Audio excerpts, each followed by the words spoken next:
The advice and opinions expressed by the host of Autism Live and her guests are meant solely as suggestion and should not be in any way construed as child-specific advice. The Center for Autism and Related Disorders advises working with a board-certified behavior analyst who has experience with autism before starting any intensive behavioral intervention. Any choices you make in determining your child's treatment are completely at your own discretion.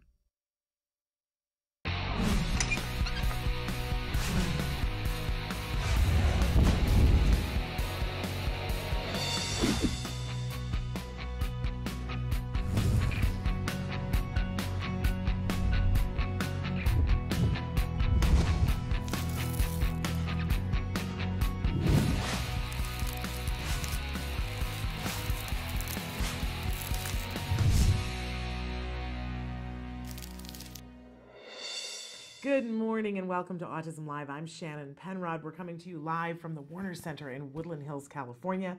This is the home for the Center for Autism and Related Disorders. It's also the home for Autism Live. I am so thrilled to be here with you this morning. Can I just say, it's such a privilege. We promised you a lot of Thursdays this summer and then weren't able to deliver on a lot of Thursdays for various and sundry reasons. But we're back. And we got a big show for you today, a lot of things going on, and lots of things to talk about. I know that most of you, probably a good 50% of you, are back to school already today, and the rest of you are going to be back to school by this time next week. So lots to talk about because school's a big component of this journey, right? So we're going to be with you live for the next 2 hours talking about autism from a 360-degree perspective. We welcome you whether you are a parent, whether you are an individual who's on the autism spectrum, whether you are a loved one who cares about someone on the spectrum, you're a practitioner, a doctor, a teacher. There is room for all of us. This is what this big, beautiful spectrum of a community is about. We have one thing in common, and that is that we want to help individuals who are on the autism spectrum get to goals that are meaningful and purposeful for them, right? So that's a very exciting thing. I want to give you just a couple of programming notes, but before I do that, I want to remind you that the whole show is meant to be interactive. This is meant to be a conversation between all of us, and there are lots of ways for you to connect with us. So Samantha is going to show you some of the ways that you can get your question answered or put forth a comment or a suggestion. While she's showing you some of the many different ways that you can connect with us, I want to remind you that our homepage is autism-live.com. When you go there, there's a lot of things to do. It looks like a desktop, and there's a computer screen sitting on the desktop. If you click on the triangle that's on the computer screen, that will start the show playing. Now, if we're live, it will be the live show. If we are not live, you've tuned in during the hours that we are not live, it will show you the most recently recorded live show. And if you want to not leave the site, but cycle through a lot of the shows that we've done, there's a little memo tab in the upper left-hand corner. If you click on that, you can choose between the 100 most recent shows. That's a lot of material about autism. Now, if you want more than that, all you have to do is go over to YouTube and you can see our entire library. In all of those places, it's completely free, right? Because we know that it's important to get you information at no cost to you. Now, back to our homepage, autism-live.com. If you're on the main page and you've clicked on the computer screen, you're watching the show, and you want to add something into the show, you have a question or a comment, you just look to the side there. There's a series of white boxes. You put your cursor in the one that says your comment, and you type and hit enter. You don't have to log in. There is no username, no password, no proving that you're not a bot, that you're a real person with a pulse, right? There's none of that. You just get to hit enter, and it shows up here on my screen. It usually takes a couple of minutes to get there. So if it seems like I'm hesitating, that's part of the reason why. But you can ask me questions. You can ask our guests questions. You can certainly ask our experts questions. We absolutely love hearing from you. And what I like, because you can do that on Facebook, and you can do that on YouTube, and you can do that on Twitter, right? But what I like about the live feature is that it's completely anonymous. Even I don't get to know who you are or where you are. And sometimes you want to ask a question and you don't necessarily want to put your business on the streets, right? So, as a good friend of mine always says. So you can ask it there. It's completely anonymous. We do encourage you, because we have no way of getting back to you, we encourage you to give us as much information as possible and to let us know what the closest major major city is, because the resources that we would suggest to you are going to be vastly different depending on where you live in the world. So having said all of that, I have one last disclaimer for you. I always like to remind you that though we have many experts that are on the show, and I'm so proud of that, please do not consider me one of them. I am an autism mom and a former teacher, and I think former teacher, always a teacher, right? I'm very proud to be the mom of an individual who was diagnosed on the autism spectrum and who got the best of all supports. And can I just tell you that he didn't get that because I had the inside track and had friends in high places. That is not what happened. I got extremely lucky. I will admit that when we got lucky, we took every advantage of it. And we worked as hard as we could, and we were lucky that we were surrounded by people who told us how to do that and where to go to get that. That's supremely lucky. That's some luck I want to give to you. I want to help you in wherever you are in this journey to find that luck in your life. But please don't confuse me with an expert. Not an expert, but man, do I want to be your cheerleader and be in your corner. As somebody was saying yesterday, it just feels like you're so alone. So I reach out my hand. Let's hold hands. Let's get through this together. Si se puede. We can do this together, right? But you can't do it all on your own. I don't know anybody who could, right? But that's why, come on into the fold. We'll give you an air hug. We'll talk about what your options are, and then you get to decide, because that's what it's all about. You get to decide. But there is hope. There is hope, my friends. There's hope all over the place. I know that really well. My son, man, he's doing so well, and I have so much karmic debt to pay down. So let's do it together. let me help you. It makes me feel better, because then I pay that karmic debt down, right? All right. Okay, enough with that. So we like to, on Thursday, start the morning with something that we fondly refer to as the jargon of the day. This is when we take on one word, one phrase, one acronym. We try to figure out just exactly what the experts are talking about. What in the hey nani nani does that mean? And my thing is, if this term, you're using it so much, then how can it help me? Just tell me, how can it help me and how can it make a difference? Then I'm motivated to learn more about what it actually means. So we give you the actual definition, and then we give you the working definition where we try to sort that out. What does it mean for you? How's it going to benefit you? So here's a term that we use on the show a lot. BCBA. I know we've gone to alphabet land, right? School is starting and we're even further in alphabet land. But this is one that you need to know. BCBA, what does it stand for? So the actual definition of BCBA, it's a board certified behavior analyst. That's a mouthful. So nobody really wants to be saying that 85 times in an hour, right? So you get to learn BCBA. And I know it took me a while. I said every other configuration of, the BACB, which is something else. So you don't want to confuse that. BADB, whatever it is. BCBA. Once you learn that, then you can start throwing that term around. And believe me, the people who work in this field, when you start saying BCBA and not tripping over it, they notice and they see that you're learning these terms. It will make a difference. So who is a BCBA? What does a board certified behavior analyst do? Our working definition, and this is really pared down, this is someone who is trained extensively in the application of the principles of ABA. I know, doesn't that sound like more of one of our basic definitions? Let's pare it down even further.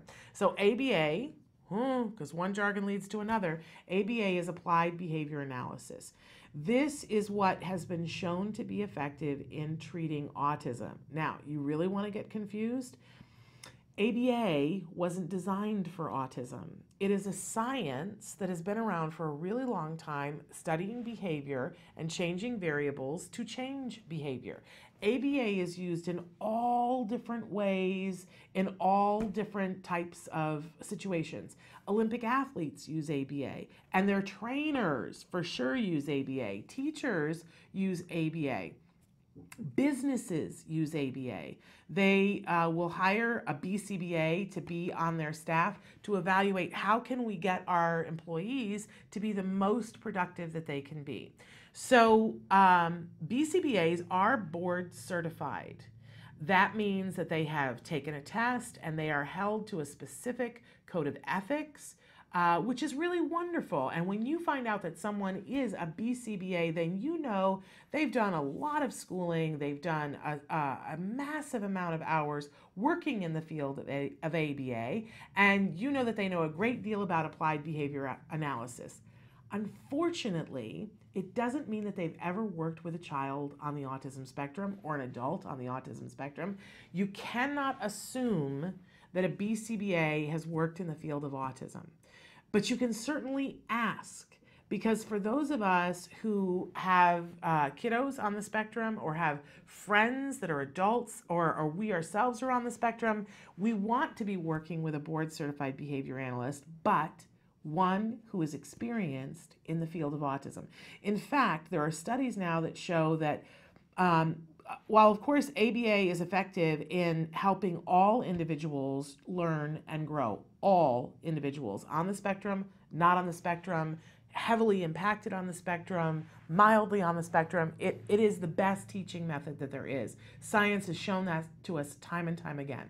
But it is so important that we have somebody when we're talking about autism, it's important that we have someone who's experienced designing the autism program, an experienced BCBA who has worked extensively in the field of autism. Why?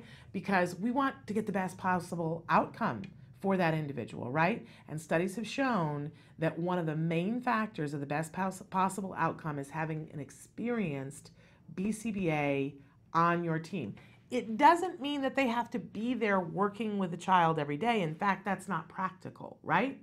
But they are designing which lesson do we teach in which order next. It is not a one-size-fits-all. These are people who are highly skilled, able to look at individuals to see, okay, they were able to learn this quickly, this took a little bit more time. Let's teach this lesson next because that's going to inform all these other things. If you are on the spectrum and going to do ABA, or you have a loved one who's on the spectrum, you want to be fighting for an experienced BCBA on your case, doing that designing work. If your child is going to school, you want to make sure that there is a BCBA on staff at the school. At this point, let me just tell you, there should be. That doesn't mean there is. But you want to know who the BCBA is, and if it were me, and I have been in this situation before, I would be asking questions about what the background of that BCBA is. Are they a new BCBA? They might have been working extensively with kids with autism and they just recently got their BCBA. That's okay. But if they are a new BCBA who has never worked in the field of autism, I certainly would want to make sure I had some experienced eyes on my child's case at school. BCBA, Board Certified Behavior Analyst. It's an important distinction. We want BCBAs on cases, but make sure they have experience in the field of autism. You might be asking yourself, but how does anybody get experience if you have to be experienced to be on the case? A lot of people will apprentice, work with a more experienced BCBA, and work with them so that they're learning as they go. And that's how you get an experienced BCBA in today's world. Believe me, you have an experienced BCBA in your case, and the child is going to learn. It's going to be a beautiful thing. All right, hopefully that's all clear now. If you didn't get it the first time, don't worry, we cover these terms over and over and over again. All right, let's move on to our question of the day. And our question fits right in with what we've been talking about. What are you an expert in? This is a dicey little thing. I started out the show by saying I'm not an expert in autism, and I stick by that. I've learned a lot about autism, and I certainly have opinions, but I am not an expert in autism. I used to say that I was an expert in my own child because there was a time when I thought that might be true.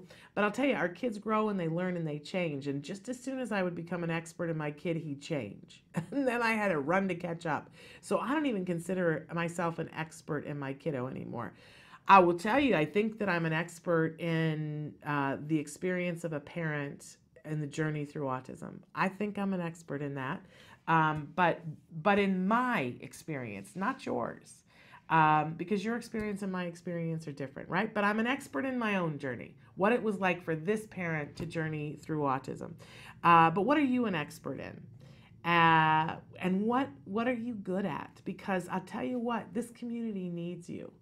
I don't have to be an expert in autism to sit here and be your cheerleader, right? And just yesterday we had a mom who saw a need and stepped in and said, I'm going to create this thing. First, I'm going to create a Lego club, and then I'm going to create an assistance dog club. And because she had an expertise in enough things that she could put that together. So this community needs you. What are you an expert in, or what are you good at that you want to be an expert in? Write in and tell us on our Facebook page, because I name it, claim it, and name it, right? I'd love to know what you're an expert in. Okay, so let's move on to our topic of the week. And the topic of this week is the rule of 80-20. Okay, are you familiar with this? So there was an Italian economist who, in his spare time, he had a garden and he planted beans. And he noticed, and meanwhile he's studying economy and noticing, some things work and some things don't work. And he sees that there's a parallel in his garden, that he plants beans and 80% of his beans don't come up and they're not fruitful. They don't put out any beans, but 20% of his plants do come up. And they give him his entire crop of beans. The rest is just a waste of time. And he started looking at that and going, is that true of everything? If it's true of my bean field, is it true of the economy? And he began to see that there was sort of a running theme here. And a lot of people over the years have looked at this and said, is this true in my life too? And I'm asking you this question. If you look at your life and see when do you really move the dial? When do you get stuff done? What's productive? What's feeding you? What's taking care of you? What pays the bills? And how much of your time does it take up? And what's the other 80%? What are the things that aren't producing in your life? What are the things that aren't giving back? And what if you were to flip the equation? Well, Tim Ferriss wrote a book called The 4-Hour Workweek. And if you want to know more about this, you can go get his book. But he said, what if we flip this equation on its head? And he had a business, and he took this to heart and said, I'm going to now focus more of my energy on the 20% of the things that actually work in my life.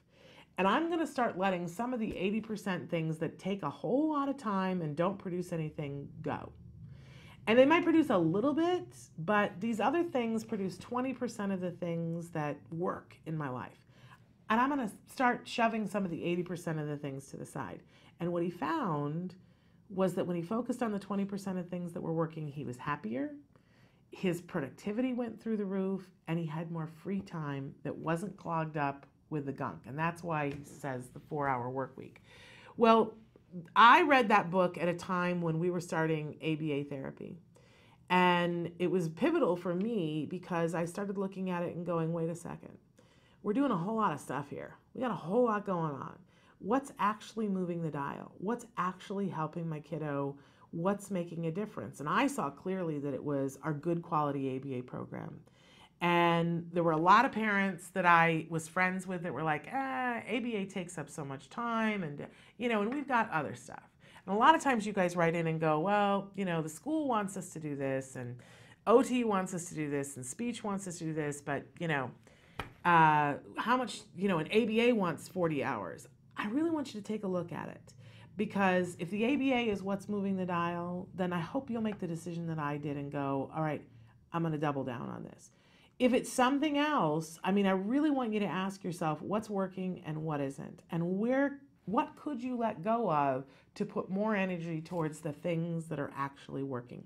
It's the rule of 80-20. I didn't come up with it, and neither did Tim Ferriss. But check it out. Just roll it around for a day or two and see if it's something that you could get to more productivity with less stress and end up having more hours. I'm really focused on this because I think I got a lot of 80% going on right now, and I want to get to the 20 and make the 20, even if it's 40, man, the productivity goes up. So roll it around in your head. Let me know if anything comes up.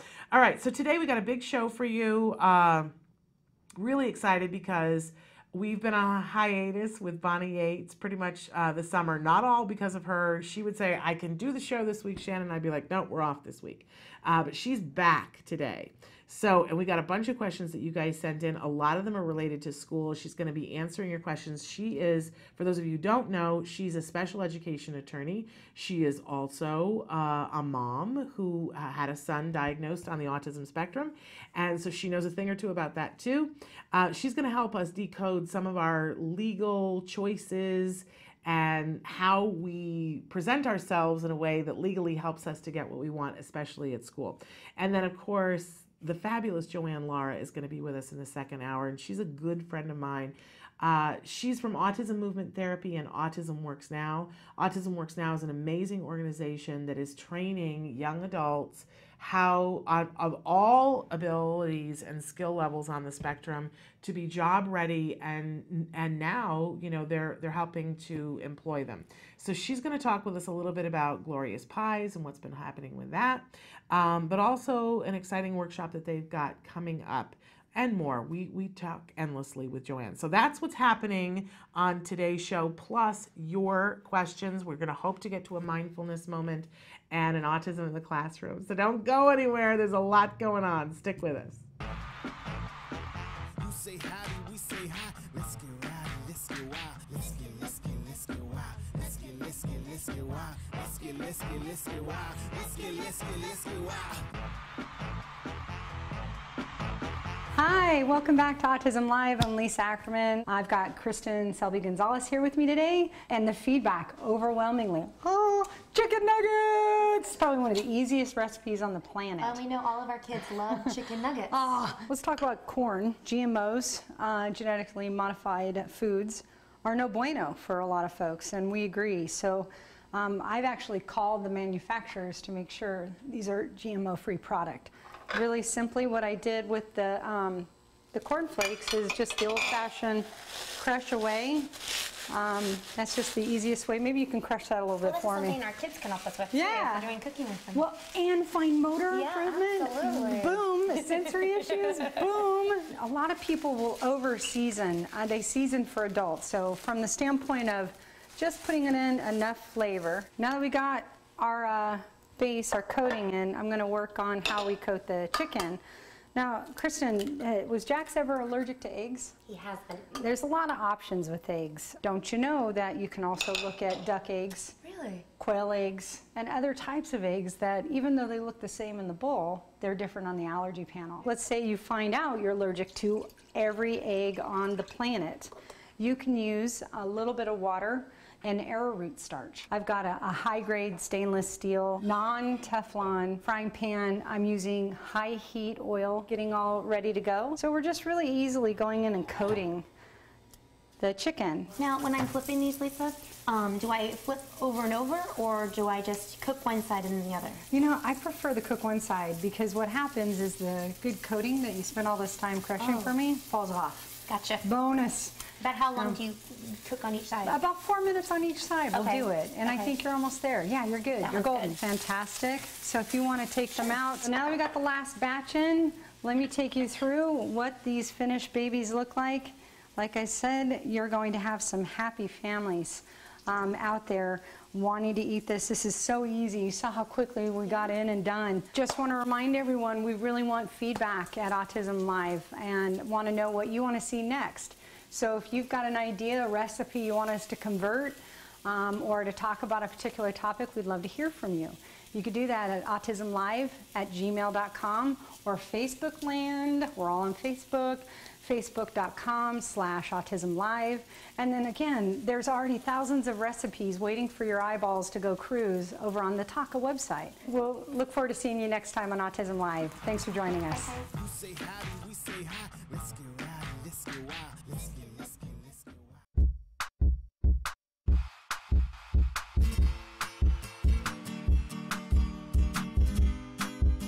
Hi guys, for the month of August, I figured we'd do some fun in the sun activity. We're gonna make our very own frozen bowling game. It's super fast and super easy. I was inspired by some lessons I saw in skills. All right, so let's get to it. The materials you'll be needing are water, water bottles, balloon, and food coloring, which is always optional. First step you're gonna do is make your bowling ball, since it'll have to freeze overnight.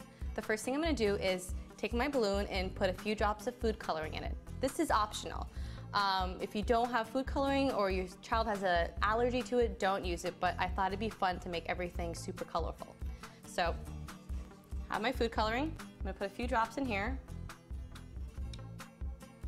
And then, take it to the sink and fill it up with water and tie a knot. Here's my balloon filled with water and the food coloring. I'm gonna take this and place it in the freezer with some towels, just so it holds its shape better. Our next step is to make the bowling pins. I have 10 recycled water bottles that I've refilled with water. Now I'm gonna put some food coloring in them. Straight to the center at full speed. Light will surround you in a blink of an eye. Now that my bowling ball is frozen and my pins have been filled with water, let's go outside and play with these. See all the colors in the sky tonight. It's time to let the sunshine hide. I hope you and your family have fun with the frozen bowling game like I did with my friend Emily. Well, until next time, craft on, guys. Bye. Can you see me flying by your side? Welcome back. I want to start with a question that came in on our YouTube channel. Krista has written in and said, where do you start with a group of kindergartners who have limited communication, yet their teachers want to begin, excuse me, with ELA and math? I'm a behavior teacher's aide and studying for BCBA. Okay, so a couple of different things, and it's difficult because sometimes you just have to stay in your lane, even when it's not, when your lane is moving faster than somebody else's, that's a drag, right? Teachers are going to be they have a legal responsibility to present the curriculum to children and to give them a floor of opportunity in which to access it. And a lot of teachers, unfortunately, don't have training in how to deal with kids with autism. So, some of the things that I'm going to suggest to you, you may not be able to do in your classroom because it's going to depend on how open-minded your teacher is. But first of all, there's something called Camp Discovery. And Camp Discovery, oh my gosh, it's an amazing, amazing tool. It's an app available on iPads, and it is for kids that are language developers, and they can be in a lot of different places. They do not yet have to be verbal to be able to play Camp Discovery. I will tell you that if you are a skills user already, that it interfaces with skills. So when you have a skills account, you have a Camp Discovery code. You'll see it right on your page where it says who the child is. And this is if you're using it in school or using it at home, there's a code there. And when you go into Camp Discovery, you'll want to make sure you plug the code in, because what it will do is the app will send information to skills, and it'll actually graph for you how the child is doing, and then you can look at the graphs, and it's a fabulous thing. It'll tell you when the child has mastered the skill, which is a really wonderful thing. But you don't have to have skills to use Camp Discovery. Any child can have this. It's available on both platforms, but not for the phone. It doesn't do well on the phone because you need a bigger screen to be able to do it. And it follows the rules of ABA. It first does a preference assessment where it shows a screen to a child, and it shows a couple of different moving things, and the child picks one. And if they pick one, it'll do something like maybe it's fish swimming, and when they pick it, the fish change directions.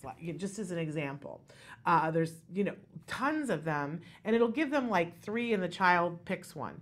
And then it'll make it rain stars or whatever, right? And it'll test them a couple of different times so that they're pretty clear that the child likes whatever it is that they like, and it'll sort of rank it what they like. And then you go into the game. And it looks like a little village, but you press a little, and believe me, you can hand this to a completely nonverbal child, and they know to push on an iPad, right?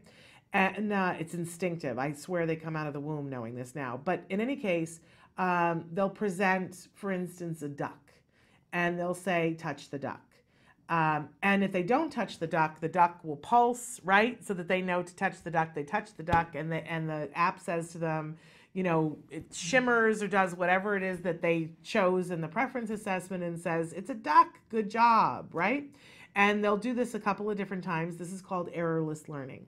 Then they will eventually, when the child consistently is hitting the duck, they'll show two things, but the duck will be bigger. They'll show like a duck and something that isn't as much fun, like, you know, a shoe, right? And they'll go touch the duck. Now, sometimes the child will touch the shoe because they don't know to discriminate yet. This is all building language skills, right? So they'll touch the shoe and nothing will happen, but the duck will start to pulse, right? And they'll say, touch the duck, and the duck is pulsing, so they touch the duck. It's prompting them to touch the duck.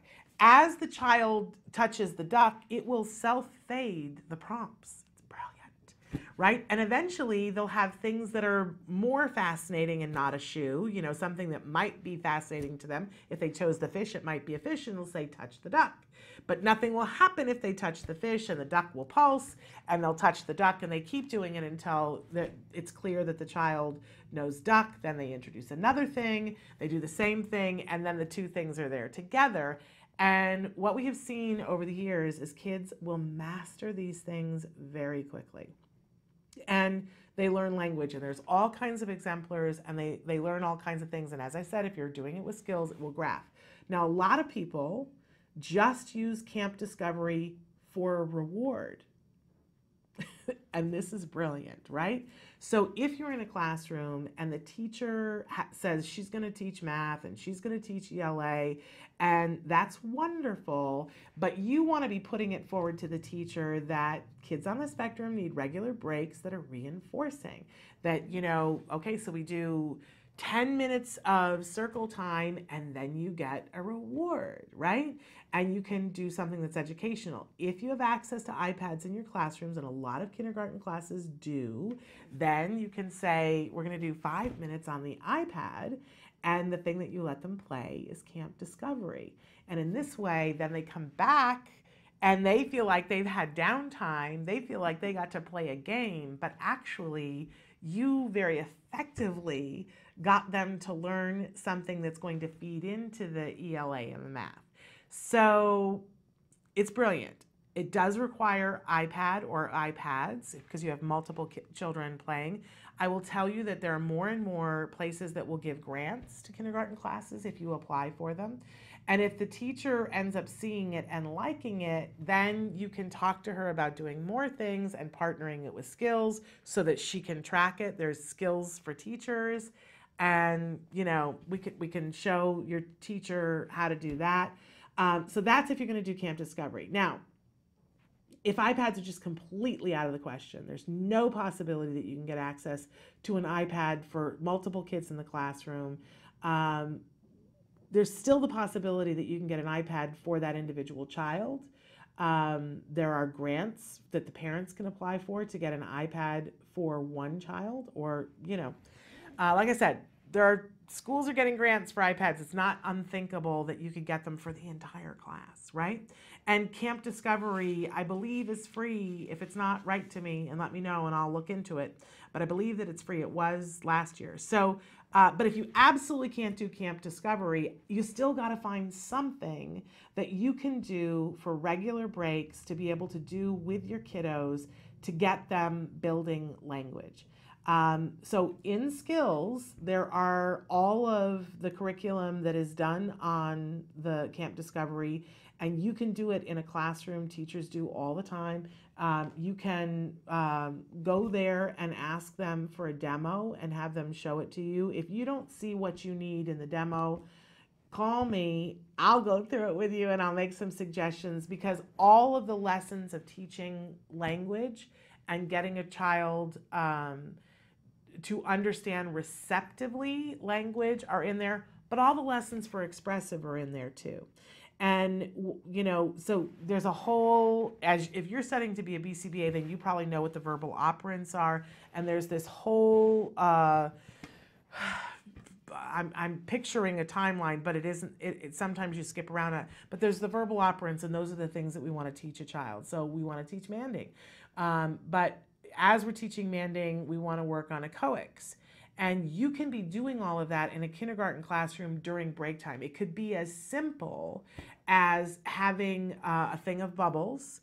And when it's break time, so the children have done whatever the teacher wanted them to do, and it's break time, and you're working with your 1 or 2 kids, and you crack out the bubbles, and you know, you blow a bubble. The kids all love the bubbles, but then you stop and you pause and you say bubbles, right?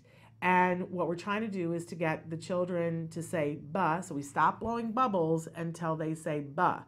And when they say "ba," we blow bubbles. So the bubbles become the reinforcer for making the sound "ba." If you have kids who cannot make the sound "ba," and "ba" is the basic beginning, you know, because even if they make their lips go together and go, you know, that we count that. We start wherever we are and we blow the bubbles. If you have kiddos that can't do that, we don't want to make it so tough for them that they can't. Then we just put the letter B and you point to the B and say bubbles. You're still doing the same thing, but you point to the B. And then when they point to the B, you blow the bubbles, right? We start from wherever we are. And then you can make this lesson more advanced so that then they say bubbles, and then they say want bubbles, want more bubbles, I want more bubbles, I want more bubbles, please, right? And we can do that with all kinds of things, not just bubbles. But here are the rules. It's got to be reinforcing. You got to start with something that they can do if given enough of a reinforcer. And then we have to continually to reinforce them for it and move the dial, the goalpost, as it were, further and further away so that it's worthwhile for them. Okay? Okay, so write to me, though, if you want more. I get so excited when we talk about educating young people because it's so exciting. So Ash has written in, my high-functioning kiddo is in a state early childhood classroom with 5 kids, and apparently 3 kids are hardly verbal. My kiddo is capable of conversation. Real issue I face is he is not having model typical language. Yeah. This is one of the reasons why we talk about inclusion. And you know, if you watch the show, that I'm a huge, huge, huge fan of inclusion. I have come to understand in recent years that inclusion is not for everyone. That there are instances where there are kids because of sensory issues that need to be someplace that doesn't have as many moving parts, right? But as we see, as our education system continues to change, classroom sizes get bigger and bigger and bigger, and the schools will tell us that our kids can't fit in.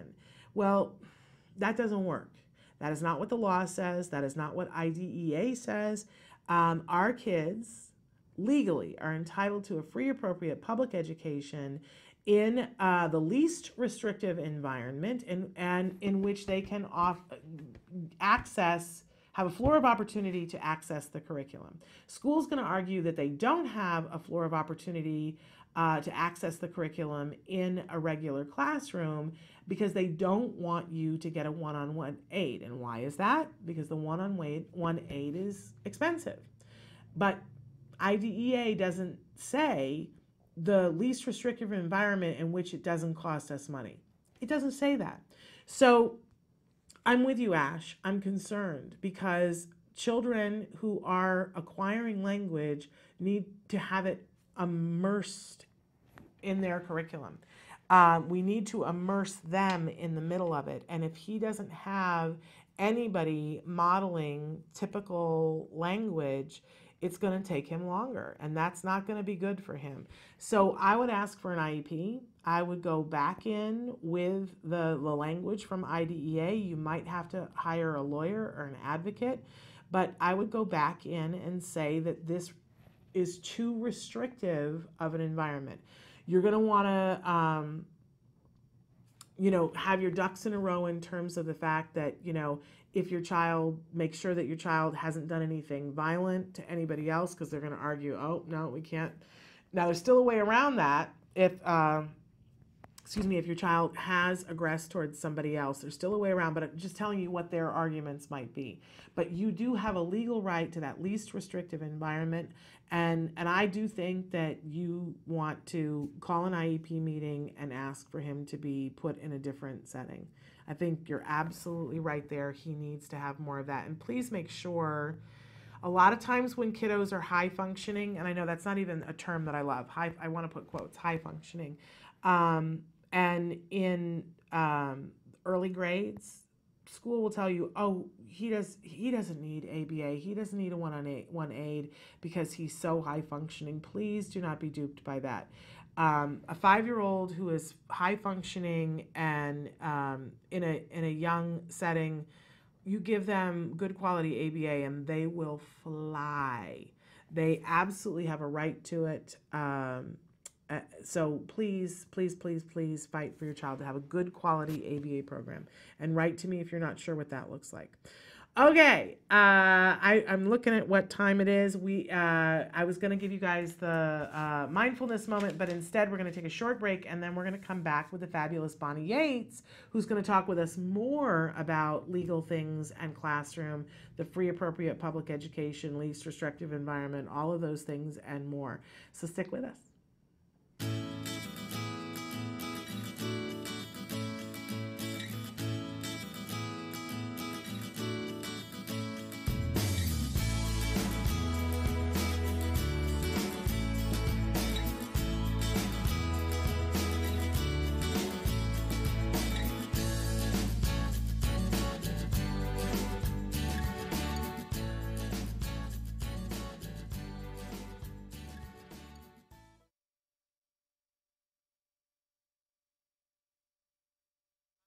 Got bruises, aggression, and how to handle it. Got bruises? Of course you do. And if you don't, you may sometime in the future.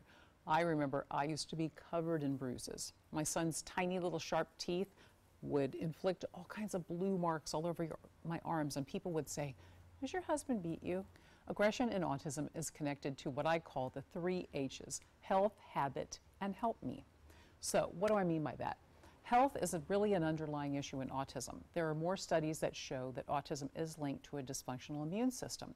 And when you tackle that with medical treatment, special diets, things like that, aggression can improve greatly. In your area, there are different doctors that are going to specialize in autism. Mainstream pediatricians, mainstream doctors aren't really that much of help. Habit is very, very ingrained in people with autism. We know this. Sometimes that's a strength, sometimes it's a weakness. So when people with autism are getting that negative attention, getting the excitement from being aggressive against someone, it's hard to break that. This is when you should get some professional advice in. Perhaps your ABA provider or someone else can help you break that cycle and redirect so that they don't keep finding aggression so much fun. Third of all, help me.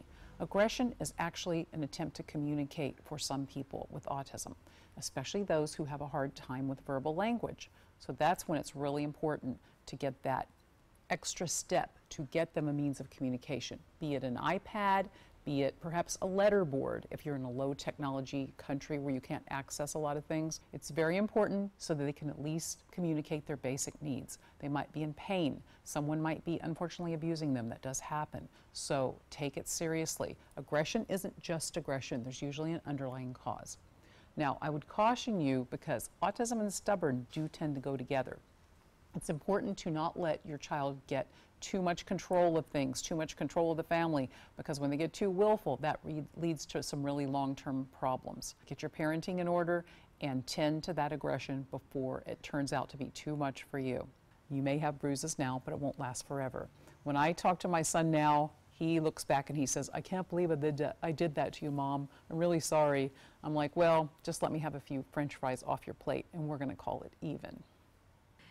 Welcome back to Autism Live. We are so fortunate because we have joining us once again Bonnie Yates. She is a special education attorney. She's coming to us from the law firm of Hirji and Chow, a wonderful law firm.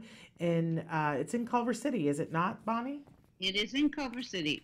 And we have missed you, my friend, all summer, but thrilled to have you back. And maybe if you could tell us a little bit about Hirji and Chow and give us your disclaimer. I'm really happy to tell you about Hirji and Chow. Hirji and Chow is a 3-attorney firm. We're located in Culver City, California. We represent students essentially from birth until potentially the end of their lives if they're people that have a disability that's regional center eligible. So our focus is special education, disability discrimination, and regional center eligibility.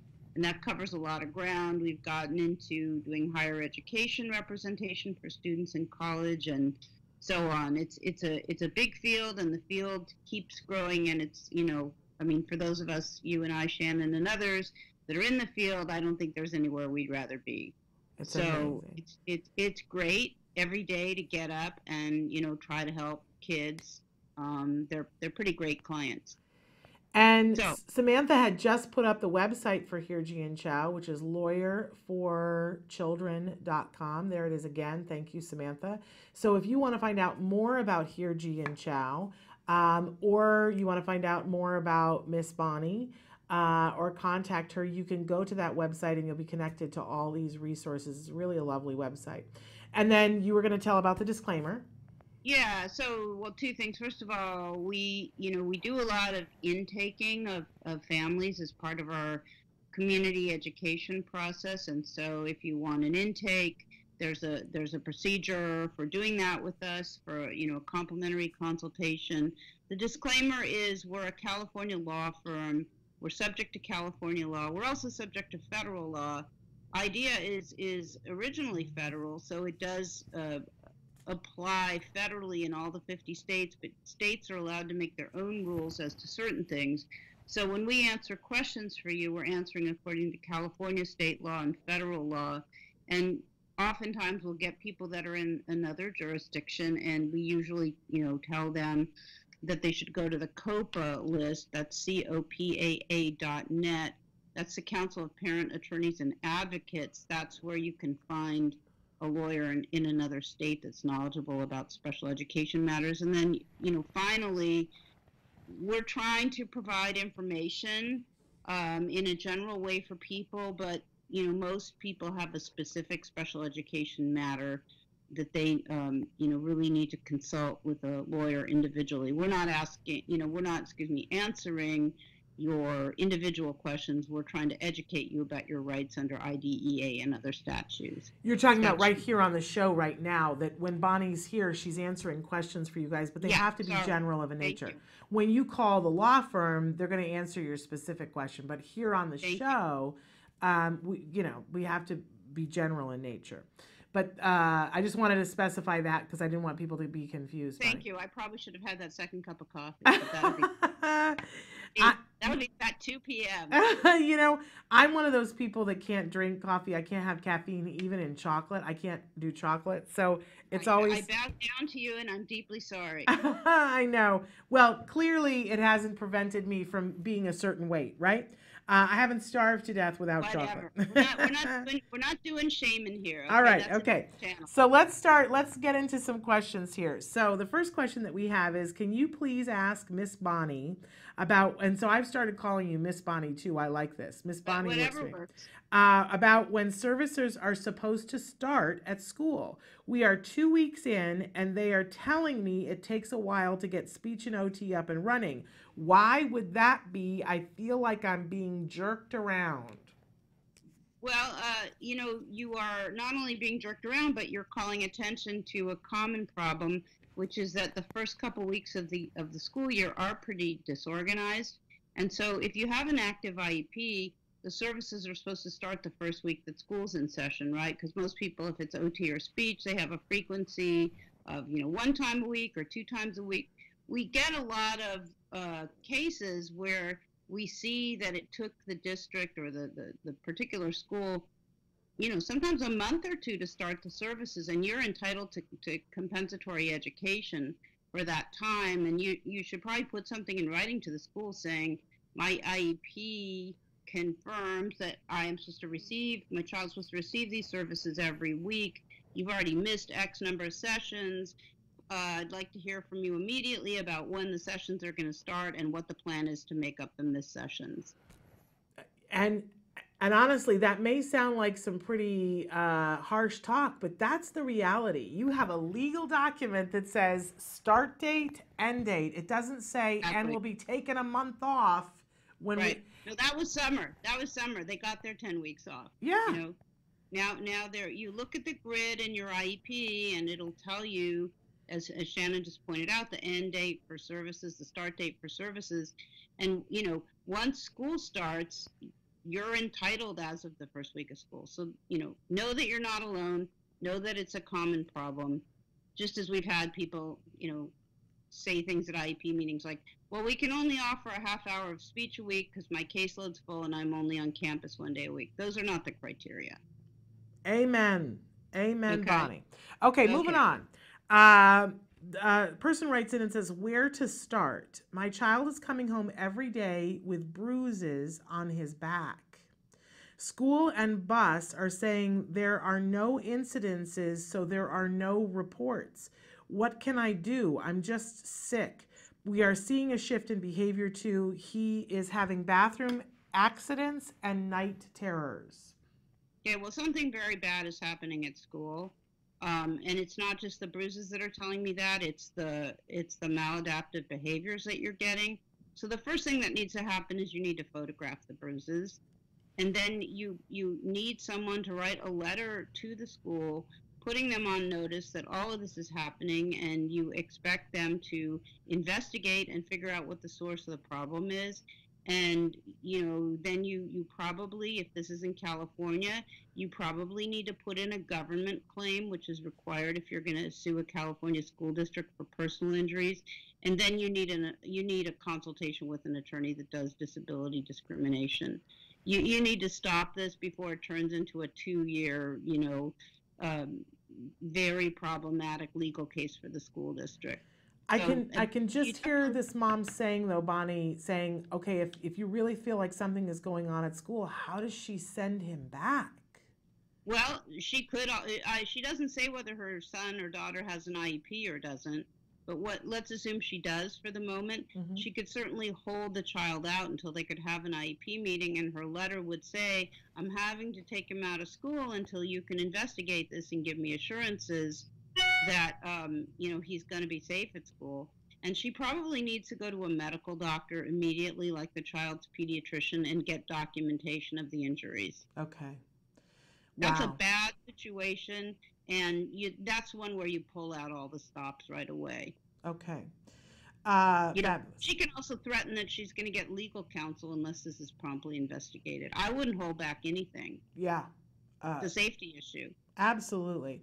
Moving on to the next question. Bonnie, you are so good. I watch the show and learn. My son is going to kindergarten next year. Preschool is this year. What do I have to do or not do this year to be able to have a one-on-one aid next year? I know that he may not need it, but I want to be prepared if he does. Right now, he has an aid in the preschool class, but they are treating it like therapy hours, so insurance is paying. They won't do that next year. Help. Okay, well, if insurance is paying, I'm going to assume that the child has an IEP and that his disability is autism. There should be an IEP meeting with the district, but it may come a little late in the game. I guess, you know, the district would probably want to do the IEP within the first 30 days of school. But if he has an IEP already and he's planning to come to the district next year, the parent should enroll him now and send a letter to the district now that says, you know, you need to have an IEP in place for him for the first day of school next year. As far as what support he gets, you aren't really telling me whether you have any district assessments. If you have a district assessment because he is in a district preschool, you need somebody to look at your assessment, and if your assessment, your psychoeducational assessment, assuming you have one, is inappropriate, you will be able to get the district to pay for an outside evaluation at district expense, and that's what you're going to need to make the case for the one-to-one. So you would need to get an outside evaluation. That person would look at how the one-to-one is being used in class now and how he's functioning. That would probably form the basis for making the argument that going into kindergarten, where more is expected and there are more children, the child is definitely going to need a full-time one-to-one to be able to access the curriculum. but you can't really get anywhere on that whole issue unless you have an expert. So, you're looking at getting an expert, hopefully paid for by the school district, and then, having an IEP to discuss the expert's findings. And, as a part of that IEP, you would talk about one-to-one services. So that's how it needs to be done.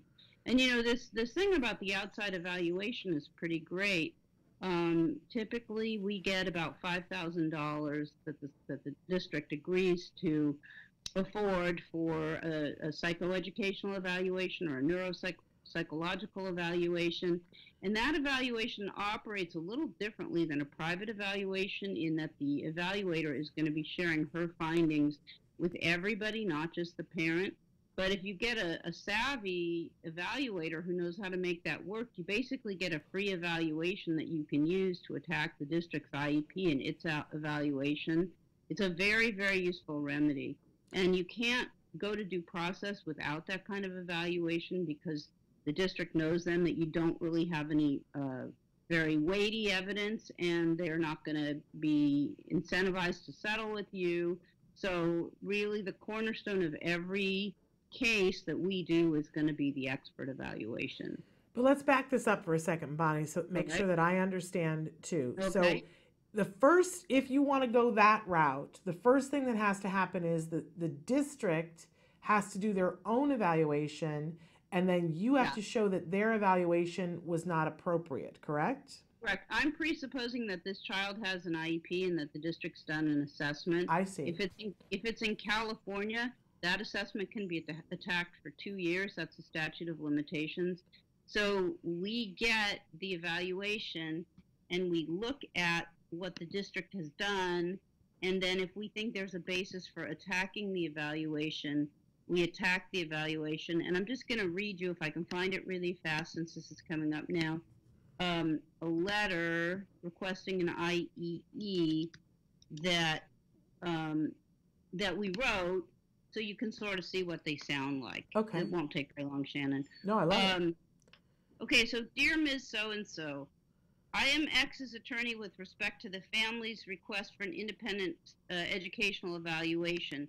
His parents are requesting an independent evaluation with respect to the district's September 2017 psychoeducational evaluation because the evaluation is inadequate for the following reasons. The district did a parent questionnaire instead of an interview. The evaluator noted X's difficulty with speech but did not follow up on this. The evaluator failed to observe during unstructured time. The evaluator gave no explanation of the relationship between behavior and academic/social functioning. WISC 5, the evaluator applied quantitative labels without explaining results or implications. VMI, the evaluator applied quantitative labels without explaining results or implications. TAPS 3, the same thing. The evaluators used the wrong standard for specific learning disability. The evaluator did not explain the basis for the eligibility determination, re-eligibilities other than specific learning disability. Notably, she failed to address autism. Please confirm receipt of this correspondence. Sincerely, Bonnie Yates. So they have about 30 days to answer that, and if they don't, they're going to be in hot water. So, I only sent this out 3 days ago. I'm looking forward to hearing back and being told that they've agreed to pay for the outside evaluation. So that's what it looks like. And can I assume from what you just said that it's likely that if you've had a district evaluation that there are enough holes in it that you can, is it common that they don't? To quote partner Jenny Chow, we can always find something. Okay. All right. That's what it sounded like to me because, all right. We get a lot of these, and what they allow us to do is represent people that we couldn't represent otherwise, because if you can't get an evaluation, we can't do the case. Right.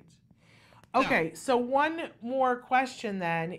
I don't know if it's, because so much has changed since I was going through this. If a child is, because this child is in preschool, goes to kindergarten next year, does the district not do an evaluation till a few months before they go to kindergarten? Or well, I don't know that. I mean, the child could have been IDEA eligible since age 3. The child might already have an evaluation. What would be, interesting and good would be for this mom to give us some more facts so we could take this up next week. Okay. So I want to know, does your child already have an IEP, and when did the district evaluate? Okay, that would be helpful to know. If the child doesn't have an IEP yet, then we have a child find issue, which is what I'm going to talk about in the remaining time we have, hopefully. Okay, all right. All right, let me move on to the last question then, because I want to get to that. So a last question this week is, my son is in a special day class. This is the proper setting for him, I think, because it would be too much for him in a regular classroom. There is a boy who terrorizes my son and others in his class. Turns over desks, spits on the children, has bitten my son twice. I don't want him with the other boy anymore. What can I do to make the other boy leave the classroom? Well, that's a very difficult question, because the other student has an IEP also, and he has a stay put, meaning the district, can't just move him unilaterally because some parent wants him moved. So you're going to have to do a little bit like what the person in question 1 is doing.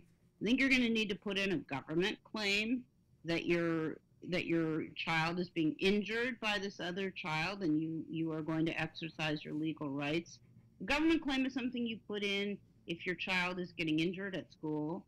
So I would put in that, and then I would convene an IEP meeting to discuss this, and understanding that the student is probably not going to be moved from the class, although once they start hearing from parents and staff that he's terrorizing them, they will try. You have to have an IEP meeting, and they aren't going to say what they're going to do, but you can suggest that, if he's going to stay in the class, he's going to need a 1-to-1 aide or a 2-to-1 aide to control him. And then she basically needs to follow up. If this really doesn't go anywhere, she may need to file a lawsuit. It's a complicated problem because the district will always make it seem as if they're acting as if they don't care about the fact that there's this other student in the classroom that's injuring people. The truth of the matter is they're in a difficult position because both students have rights, but usually what happens, there's a tipping point at which the district decides they're going to get the we'll call him the troubled kid out of the classroom, and they will, typically a non-public school. So that time will come, and usually when the time comes is when the kid injures a faculty person, a teacher, an aide, a custodian, whatever. But the time will come when the district will want to get that kid out of the classroom. Now, here's the other hard part about this. I have a student like that. He's young, but he's very assaultive, and they actually had 2-to-1 trained ABA staff on him in order to manage his behavior. The problem is that, the schools that are being suggested instead for the parents, when you go see them, they don't look good. And so, the parent doesn't want to move the student, and so the default ends up being general ed, even if that's not really the right setting. So this is not an easy problem, particularly because you say that your own child belongs in the classroom. Have you tried talking to the teacher? I think maybe it'd be good if the teacher heard from parents that they're all worried that somebody's going to get hurt. Basically a situation where you have to create enough pressure so they're going to agree to move the other child out, and that's going to take some work. Well, Bonnie, you said it may be time to file a government claim. What is that, and how do you do it? Okay, if you're in California, a government claim is a prerequisite to filing a lawsuit for personal injuries against a school district, or another public entity like the city of Newport Beach or Santa Monica Water District or whatever it would be. You have to do that within 180 days of the injury, or you can't sue. So you need to put in the government claim. What you can look at, this assumes you're in California, what you can look at as far as format would be the Los Angeles Unified School District claim for damages form. That is like a template. It shows you all the information they need and how to present the claim and whatnot. So that we use that sometimes as a way to get a district's attention that they're going to get a lawsuit, and they do start paying attention. And so, do you need a lawyer to be able to file the government claim, or is it something no, you can do? You don't need a lawyer, and we probably could do a quick, we could do a show or a half a show or something on how to fill in a government claim. It's really not difficult. People just don't know it's available as a remedy. Okay. I mean, there's other things you could do. You could make a CDE complaint to the California Department of Education. Depending on the circumstances, you might be able to make a complaint with the Office of Civil Rights. But those things take a long time. I mean, the main thing is you have to make it very problematic for the school to continue to have this student in the class. The parents really need to start bombarding the administration with a polite request. We understand this child is a person too, but he doesn't belong in the classroom.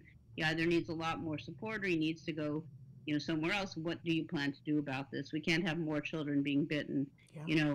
The child is probably in good health, but having a bite that breaks the skin is never a good idea. No, absolutely. And plus, you don't, who wants to send their child to school where there's a potential that they might be bit? I mean, yeah, they're going to start having behaviors. Exactly. Okay, I would very much like to do part of a show sometime soon on how to file a government claim. I think that would be very useful for people. All right, we'll do it. But we've got a little bit of time now, Bonnie. You want to talk about Child Find? Yeah.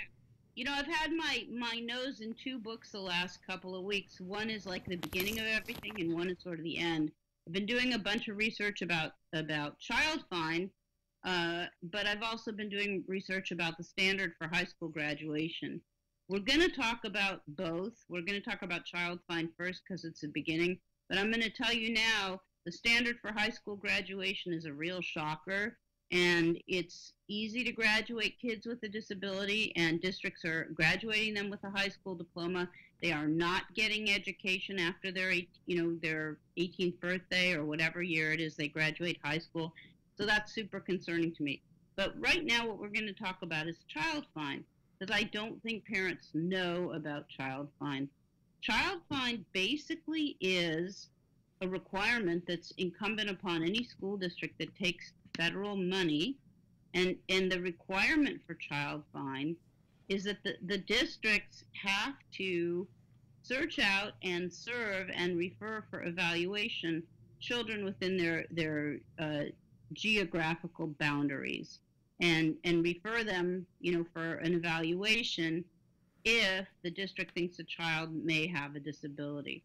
Now, the reason this is really important is because we get cases where, let's say, the child has only been made eligible recently or is not eligible at all. And when you look at what kind of claims that person has, if you're suing based on the most recent IEP, that's probably not going to be very long ago. And when we're looking for a way to create a larger amount of liability for a school district, we're trying to always allege claims for the largest period of time possible.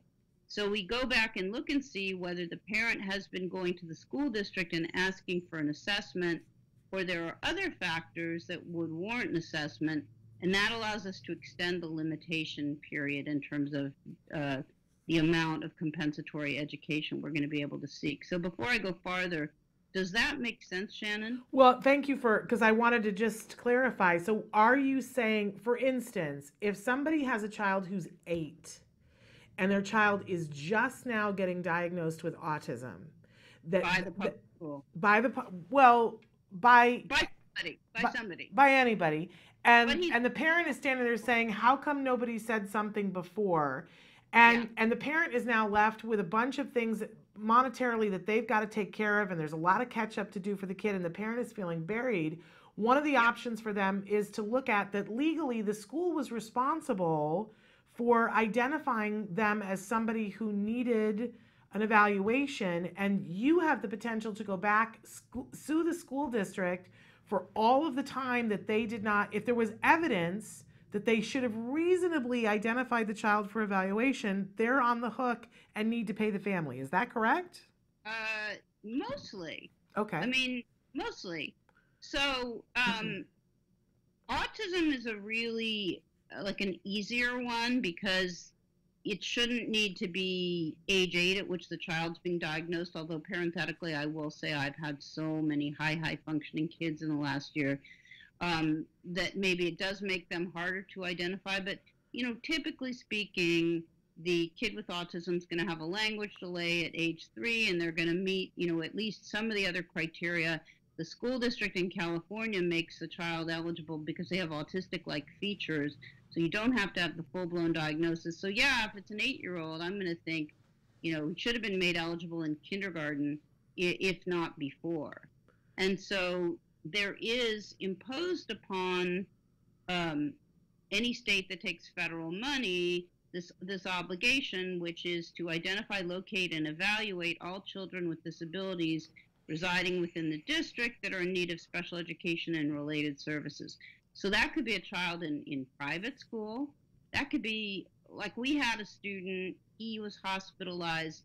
He was very, very mentally ill at that point. The parents kept asking for the school district to do something, and the school district strung them along and gave them incomplete information and didn't assess him until very late in the game. And so the parents under that circumstance would have a child find remedy, which would be reimbursement for all the private services they had to pay for in a one-to-one, center-based teaching facility, because he couldn't go to public school on a big comprehensive high school campus.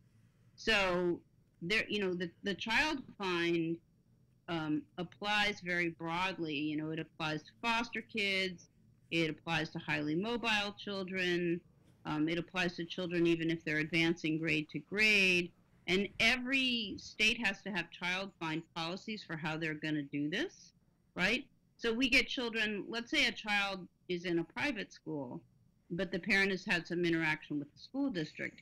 The school district needs to make that parent aware of their rights as, as a taxpayer, I guess we'll say, with respect to their child. And so just because, some kids end up in private school because the private school, let's say, is more amenable to bringing in the shadow, right? Or whatever the reason is, the district still has to, or is supposed to, identify those kids and evaluate them and give the parents an opportunity, if they want one, to have the child in special education. So a lot of times, parents don't know what their rights are, and they're not being given their rights. And so it's important that people understand it's not really when you get made eligible, it's when you should have been made eligible. Does that make sense? It does. That does make sense. But this is really a case, if you think that your child was not identified in Child Find, you really need to get working with a lawyer, correct? Yes, because the districts, they will claim that they didn't really have a basis of knowledge. And what we find when we get educational records from the school district, I don't know what anybody else's experience is, but we almost never see any parent communications in there, no emails. I think the district, systematically, districts don't like to retain those things. And so a lot of our child find cases involve collecting records that the parent has of times that they wrote the school district raising concerns that would have triggered the child find obligation, and generally we get our evaluation. They don't usually say no. If they do refuse to assess your child and you suspect your child of having a disability, and they won't assess, your remedy is due process. So even without being eligible, you have the right to file for due process on the child find issue. Okay, so it's even if your child has not yet been diagnosed, you can be saying you need to be evaluating my child, and can put pressure on them to evaluate your child because they're on the hook if they don't, and you go to due process to get them to evaluate your child. Right, exactly, because there is a colorable suspicion based on behavior and other things that the child has a disability. And some of what I'm seeing that's really interesting is like school districts saying your child is too brilliant to be disabled. Your child is so, superior in terms of certain aspects of their their makeup, that sort of cancels out the fact that they have a disability. And the answer to that is no, it doesn't at all. Just because somebody is gifted doesn't mean they can't be disabled. Those are our twice exceptional kids. And those kids, you know, when you start looking more closely, they may have areas of interest in which they're brilliant, but they may have like zero reciprocal conversational skill or interest. And so, you know, that's another way this manifests. It manifests in different ways. You know, it manifests where a child is in a private school. The district that is supposed to do the evaluation is the district where the private school is. So that might not be the home district, but they're supposed to evaluate for eligibility. And if they find eligibility, the IEP is supposed to convene at that point in the home district. And sometimes instead, the districts will just kiss off the eligibility evaluation. We had one this year we're working on where the principal at the elementary school said, you know, well, we don't know if we can meet with you about your special ed evaluation because you may not be going to this school in the fall, even though it's your home school. We're overcrowded. Oh, yeah, we're going to meet, but we need a couple of weeks. Oh, sorry, school's over for the year. Yeah. Okay, well, is there a statute of limitations on the child find? No. Okay, amazing. Not, all right, well... There's a standard. There's a standard. Okay. Because there's a basis for extending the statute of limitations if the district conduct served to, you know, to prevent the parent from learning about and exercising their rights. So you know, but you can oftentimes get over that if you can show that the district didn't give the parents their parent rights, they didn't assess when they should have, they told the parent that the issue was resolved and it wasn't. So there's a way to go beyond the 2 years because the statute of limitations can be extended if there's, you know, essentially fraud or misleading behavior on the part of the school district. Okay. Well, Bonnie, we're out of time, but this was very informative. Thank you so much for answering those questions. There was the one mom that we were asking if she would write back in and give us more information, but this was good information. Thank you so much. Will you tell us again a little bit about Hirji and Chow? Sure. I think what we'll do, Shannon, is we'll send you a copy of the government claim for LAUSD. Okay. We'll talk about that next week, and then if we have time after questions, we'll start on graduation. But right. The law firm is Hirji and Chow. We're in Culver City. The phone number is 310-391-0330. I love to hear from you guys. I'm so honored and thrilled that you're sending questions. So let's keep it going. All right. Thank you so much, Bonnie, and thank everybody for us at Hirji and Chow. Sounds good. All right. Take care. Bye-bye. Okay.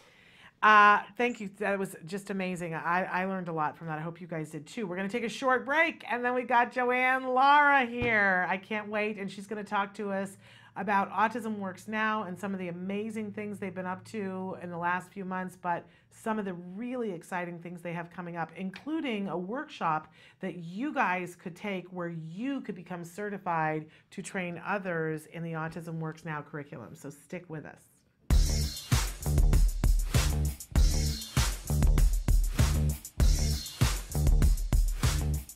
Parent to parent, you might be asking yourself, how on earth can I afford ABA therapy for my child?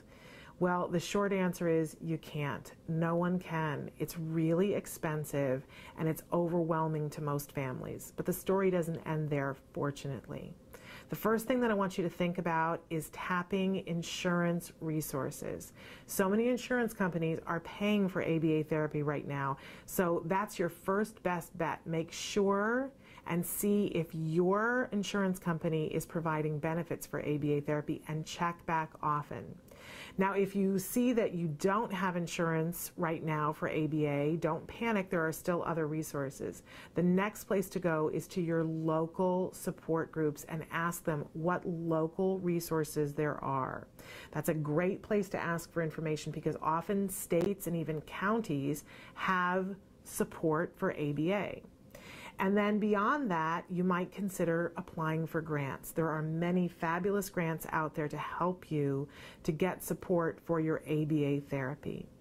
But most important, it's absolutely essential that you get ABA services for your child. We know that that's essential for all of our children, and that you won't be able to do it on your own. So seek out those services and support groups that will help you to fund your ABA journey. It's really important to remember that all behaviors happen for a reason.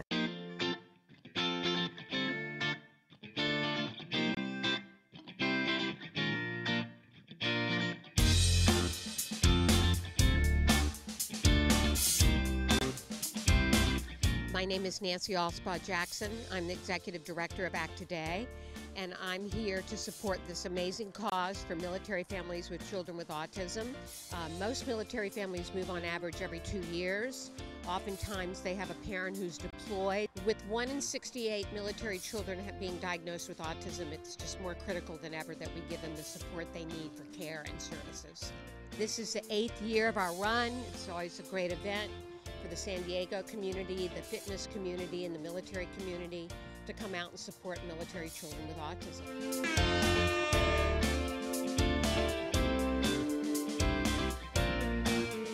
It's so nice to see so many people out here this morning, not only providing their support morally and emotionally for these families, but financially, and so they're raising a lot of money, tens of thousands of dollars. It all goes to treatment and some of the things that these families may not otherwise be able to afford, and so we're just proud to be a part of it. There's a children's race as well, and it's all kinds of fun too that's mixed up in it all.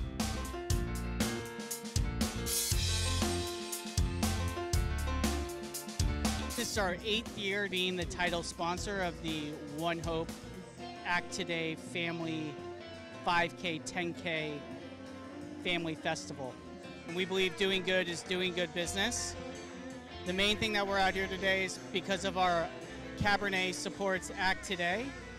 And with our Cabernet, we donate back towards ACT Today, and we've donated over 2,000 hours of ABA therapy.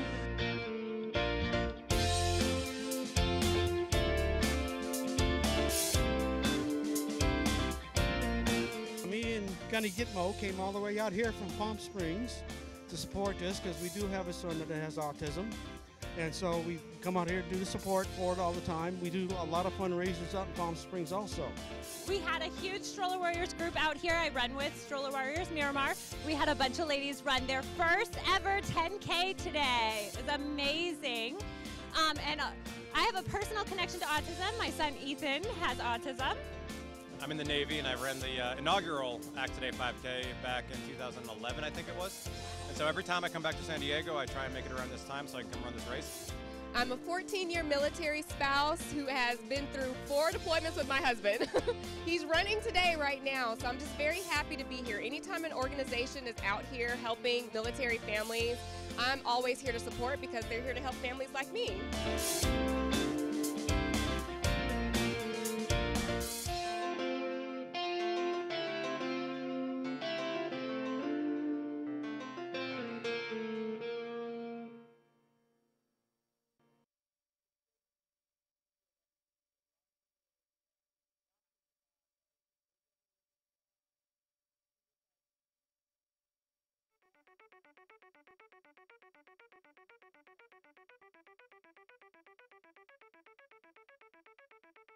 Hi, I'm Shannon Penrod, and we're at the ABCs and XYZs of Special Needs Conference. And this year, for the first time, they've got something really remarkable. It's the Entrepreneurial Boutique. These are all items that have been made and are being sold by individuals who have special needs. So we're going to do a little shopping and talk to some of these fabulous entrepreneurs. Come on. My name is Molly Rarick, and I'm founder of Breed's Gift. We're a nonprofit that serves teens and adults with special needs, like Chase here. We were founded in 2013 and serve people in the Conejo Valley, Santa Barbara, and LA. Our main objective is to give our participants the skills they need to gain a more independent life. My name is Shelley Cox, and Lisa Zalagi and I are founders of Creative Steps and Create Micro Business Enterprises. And the items that we're selling here today are all made by the clients who have passions about what they want to make, and then they get the profits from what they make after we've paid all of the other expenses. We are here today because my goal is to be independent, and also I would like to share all my artwork, and I would like to sell. Thinking about at his young age being a businessman, you know, it's amazing. I cannot be more proud.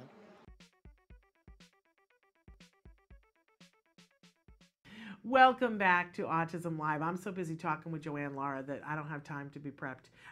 But because I adore her so much. For those of you, if you haven't watched the show with her on it before, she's just an amazing, amazing lady. And we mentioned yesterday that you're about to get an award because Nancy Allspaw Jackson was here, and I said that you were going to be on the show, and she said, "Oh, you should watch. We waxed poetic about you without you here." I always say we talked about you behind your back and said nice things. And my ears must have been burning. They must have been. Yeah. But and Nancy was saying you're getting the Cowgirl Award for community activism at Denim and Diamonds this year, and I was saying how well deserved that is, and it's I mean, that's a big honor for a lifetime of work, and a lot of star-studded people are going to be there to celebrate you, and some other people as well at Denim and Diamonds this year. We're excited for you, but it isn't even a drop in the bucket compared to the things that you have done. For people who don't know, you are the founder of Autism Movement Therapy, which we can talk a little bit about, but also the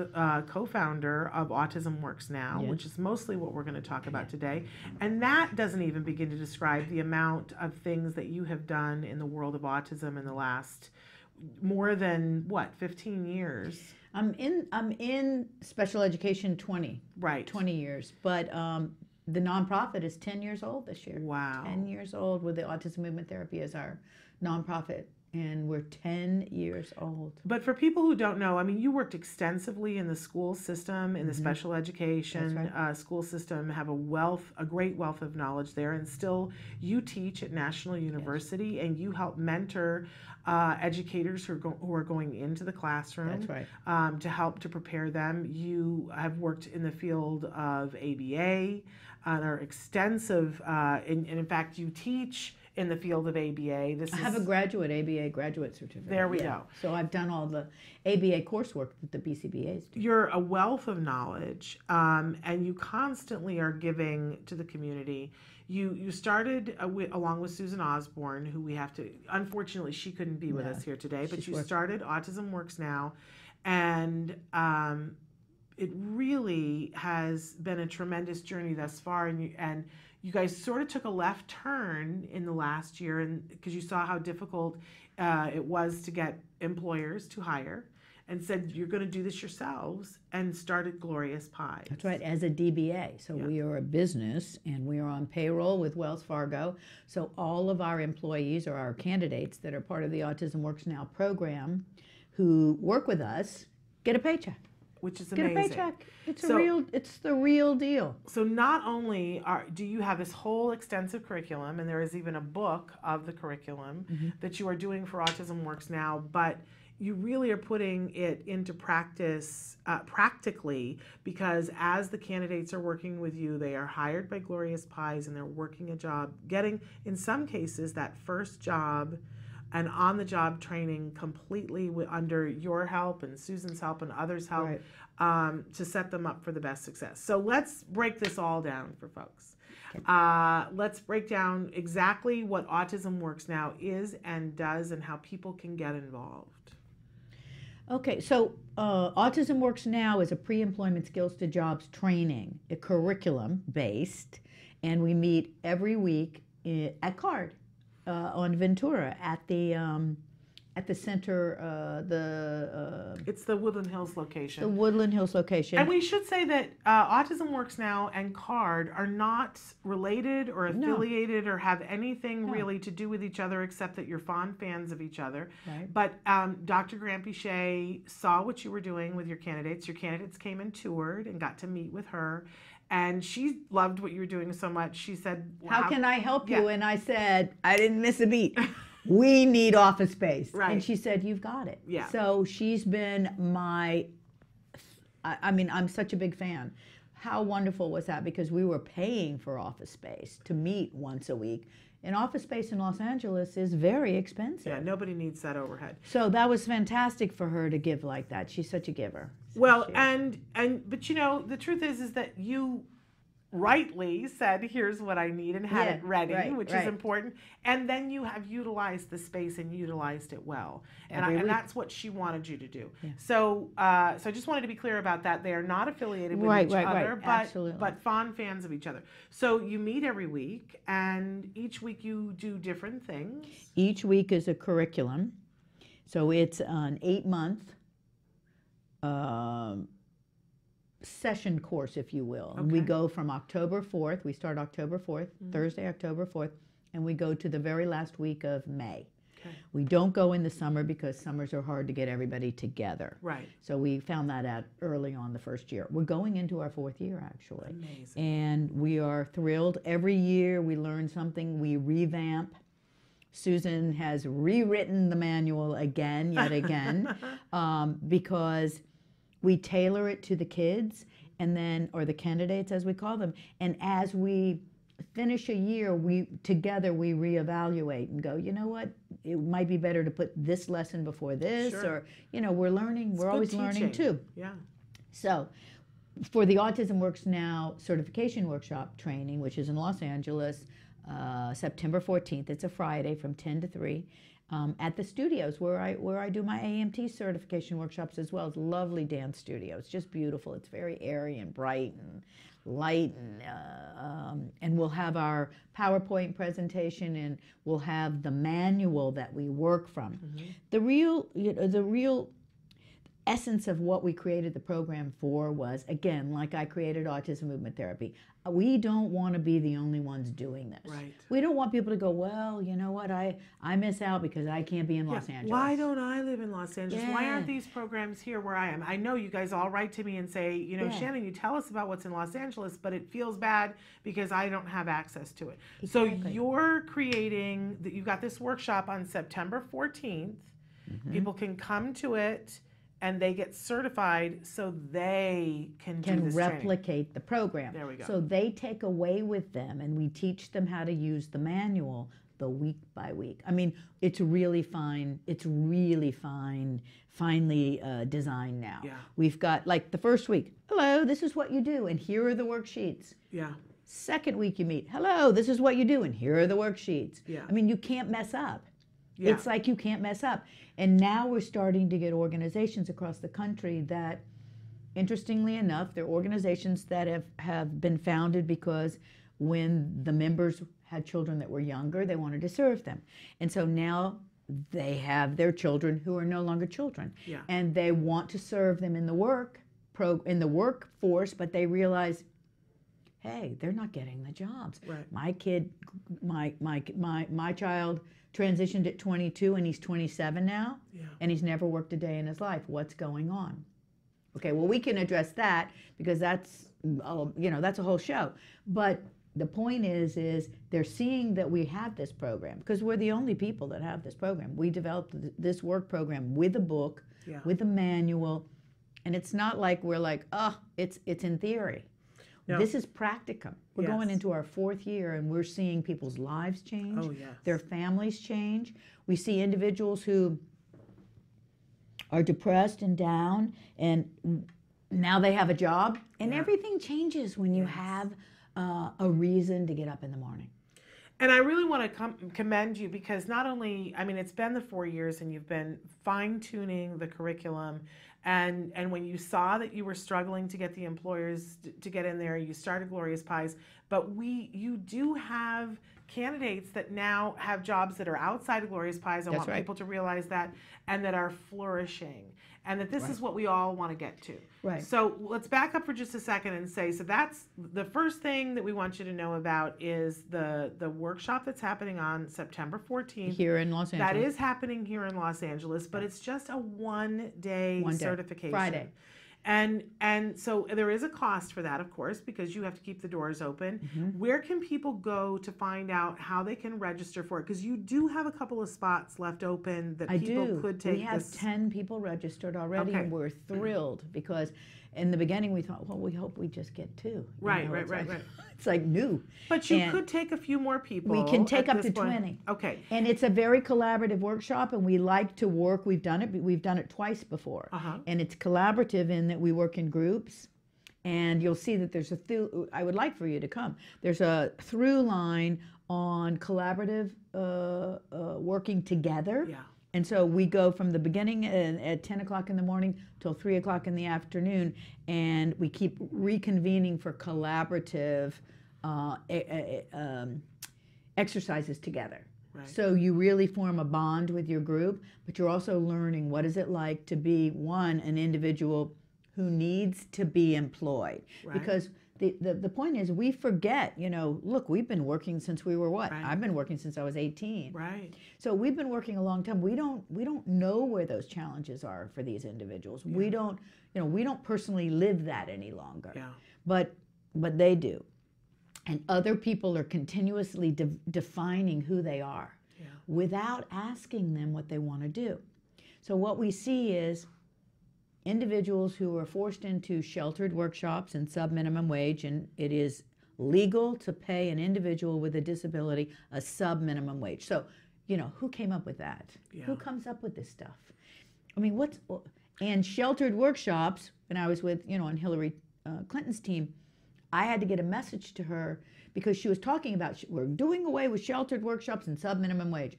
I said, the sub-minimum wage is fine, but Tony Coelho, I said, you've got to tell her to stop with the sheltered workshop, because that sounds like, oh, we're really taking care of you in a sheltered workshop. Right. And that's not the case. Sheltered workshop is exploitation of workers with disabilities. I think a lot of people don't understand that. When I see people talking about sheltered workshops and the sub-minimum wage thing in the general public and in the media, even I as a parent was told by somebody, they were like, oh, it's so much nicer because, what they do, it is that thing where we're sold this bill of goods of, oh, they keep them someplace where they're safe and they give them work. It's an outdated model from the 50s. They say, but it takes more, they have to have supervision.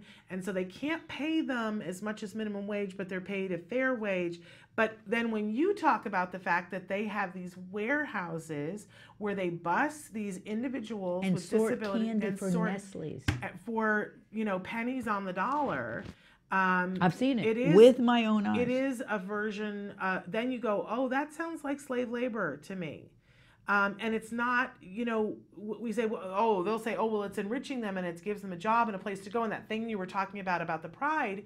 But if you're going to a warehouse and you're getting a paycheck that's for like $8 and all you do is something mindless all day, that's not helping anybody. And what a waste. Yeah. Why not assess what the individual, and we use an assessment tool, we use a number of assessment tools in Autism Works now, depending on the cognitive of the individual. Yeah. Look, everyone can't do a COPS, which is used pretty much nationwide. It's an assessment tool for vocational, for what this individual is good at. But what about a person who's nonverbal and can't read? Right. There are picture assessments for work. Right. We use them. Right. So the person circles, oh, that looks like something I'd like to do. Then we get a good idea of where they see themselves working. Yeah. As opposed to, let's herd them off over here, sit them down at a table and throw candy for Valentine's and Christmas and Easter. It's ludicrous. And it's an old model, Shannon. Well, but we're all stuck in this old model in our head. Even I was, until you re-educated me. This idea that, because I meet parents every week and talk to parents every week, and when I meet somebody who has an older, I ask everybody, how's your child doing, right? And when it's an older child, parents will say to me, well, and he or she is fine, and I will at some point say, are they working a job? And a lot of parents will say to me, oh, bless you, dear, my child is not somebody who will ever be able to hold a job. My child doesn't have enough skills to be able to do that. And my thing always was, I would go, oh, okay, because I'm listening to them and they would tell me and I would say, okay, and I would think, well, so some individuals just can't work. And you came up to me and said, get rid of that idea. Right. Everybody has a right to work. Everybody deserves to work. And I was like, but do they want to work? And when we sat here earlier this year and interviewed your candidates, and all of them said, of course I want a job, for various and sundry reasons. Yeah. And even, you know, one of the candidates where verbalization is very limited, right, made it very clear that he wanted to work and that it was important to him. He works a lot with us. And we have that video. Should we just show that video? Yeah, let's do it. Let's let him speak for himself. I want to do go it. ahead, Samantha. It's Zach. I know it's Zach. Yeah.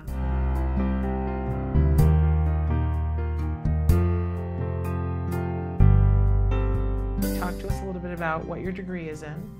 City planning or urban planning. I got it from Cal State Northridge with a degree in cinema and television arts with an emphasis in screenwriting. And what are you interested in, Eli? A video game internship. Computer programming. I'm hoping to combine entertainment or travel, my two passions. Ooh. What kind of jobs have you worked? Bakery inventory. Okay, inventory. Talk about your volunteer job. I was going to help the soldiers. You volunteered to help the soldiers? Yes. I interned in the national parks in the Santa Monica Mountains, which is very urban area. So I worked with the problems of how it's impacting the surrounding community, like the flow of traffic and the flow of people and what they could do to plan in the parking. I've been to China. I've been all around Europe. I've been to Thailand, Japan, Australia. You can create an app? That's impressive. Really cool thing. Can you teach other people how to make an app? If you have a choice between working or not working, working. You like working? Yes. Why? What do you like about working? It is fun. I would work. Yeah? You would choose work? Why? Because I want to get paid and enjoy it, and want to make sure I have enough money so I can save it. Why do you need to have a full-time job? I mean, it's kind of like a duh thing, right? No, obviously, so I can support myself right. and hopefully a family down the line, but at least at first, myself. I'm very dependable and always reliable and get to my job on time. What excites you about working a job or being an intern? Learning new skills. Yeah. What has it meant to you having this job and having the stability of a job that you've had for multiple years? It's meant the world because I'm able to do everything, but almost everything I wanted to do because of that job.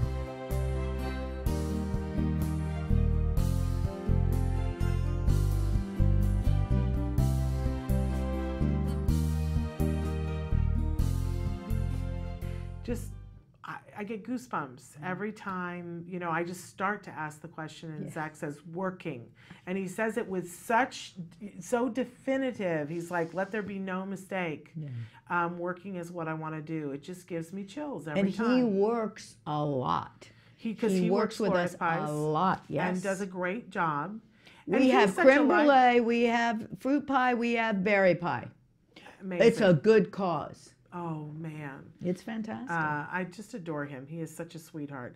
So let's talk a little bit, Joanne, about some of the things that you do to help them to get ready, what some of the techniques are that you use when you do your workshops. We started using last year, like I was like, why didn't we think about this before? Video modeling, which is used in the classroom a lot. And it is used with ABA a lot as well. Very effective. Very effective because you get immediate feedback. Yeah. It's not like you're waiting, you know, like a week to see yourself. So what we do is we do a mock interview, say it's an interview.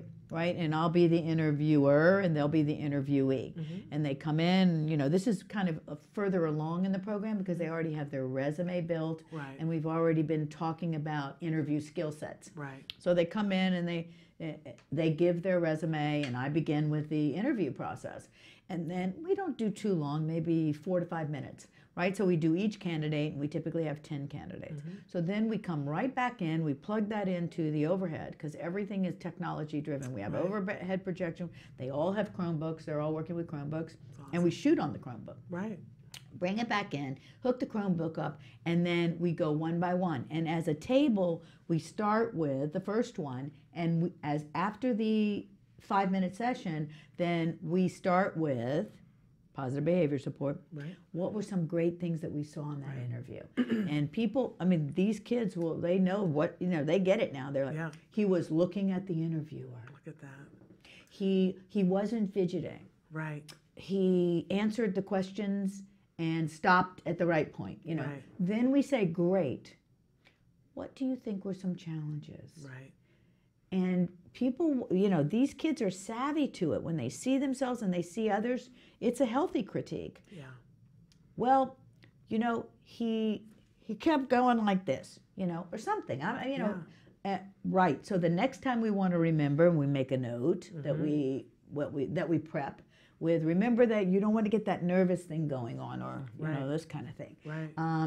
And we do all of the candidates, and then we'll do it again in 2 weeks. Yeah. Oh, And it's change. amazing to see the growth. Right. Amazing to see the growth.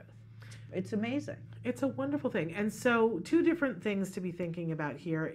If you are interested in this and see a need in your community for this, you could sign up and do this workshop on September 14th. Or we take it on the road. Or you could ask Susan for the and I workshop to come to you. Sure, we're going to Framingham, Massachusetts, outside of Lovely. Boston. Lovely. In October. Okay, so let's talk about who might be good candidates for this. We had yesterday on the show a mom from Scotland who saw a need in her community and that her kid didn't have social opportunities. So first she started a Lego club, then she started an assistive dog club. Where they're training the dogs to go, and they've been able to place like 22 dogs, something like that. Fantastic. So if this is the need in your area, what's to stop an enterprising mom? If you've been saying, I want something to do, I want to give back to the autism community, because our question today is, what's your expertise? Yeah. Maybe this becomes your expertise. Maybe you get certified in the Autism Works Now program and have that running in your community. That's right. What a service that could be. So it could be moms. Who else would be a good fit for this program, Joanne, to take this back? Well, 17 and older. But I mean for the people to get certified in the it. people that certify, well, administrators, educators, for a leaders of school. organizations. If a school schools. sent somebody from their organization and brought it back, then they could start an Autism Works Now at their school. That's right. And autism organizations, as you were saying. So Transition programs, all kinds of. An ADA provider? And nonprofits. Absolutely. Nonprofits that would benefit as well. You know, the biggest concern I get is, and now we're getting closer to the October 4th date, so I get a lot of calls from mothers. You know, so tell me a little bit about your child. Well, he's 26, and well, do you get jobs for people? Right. That's the next question. Right. Forget what about him, but can you get him a job? Right. And so I always remind them and take them back to, there's a reason why he's not working. Right. He doesn't have the skill sets. He's missing the skill set to get a job, or to even get a job and keep a job. Well, thank you for saying that, because that's sometimes the problem, right? Because people want to go, I just want him to have a job. Well, great, guess what? Yeah. Let's go back over. Has he had any jobs? Yes, but you know, they let him go. Right. Well, there's an issue. Yeah. Then there's an issue on both sides. Yeah. And so both sides have to be educated. But right now, we're right here in front of your child. Why don't we give him the skill set to get the job? I have to tell you, and this sort of off the beaten path here to go here, but have you watched the show The Marvelous Mrs. Maisel? No, I've seen a couple of. It's got all these Emmy awards, and it's pretty hilarious. But we just watched a recent episode, and I don't want to give things away for people, but there's a moment where somebody in the show says, I got a job. and everybody else turns and is like, you got a job? Right. And there is a hilarious scene where, the person says, yes, I got a job. And one person goes, okay.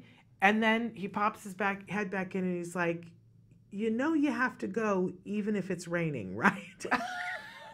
Right. And they're like, it. yes. And then he comes back and he's like, and they're going to expect you to be on time, right?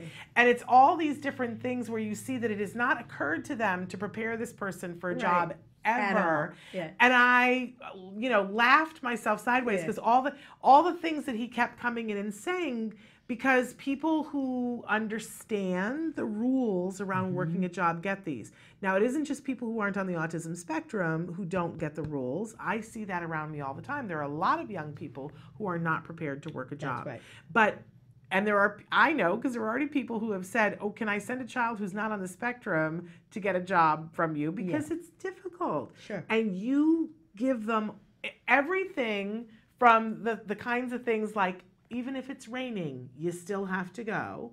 As preposterous as that may seem, that's a point that must be given to them. Everything down to the very practical things about how to send the email, when to follow up, how, to conduct how to get the interview. Right. And how to Very conduct hard yourself now. once you have the job and there's a problem.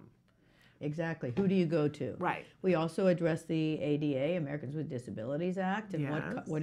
how are you protected? Yes. Because there is bullying in the workforce. We know that. We've heard that from Anita Lesko and a lot of other individuals. Oh my goodness, yes. And Anita she's an anesthesiologist. Yeah, and has been at the And top has of her been field for 20 years. Yes.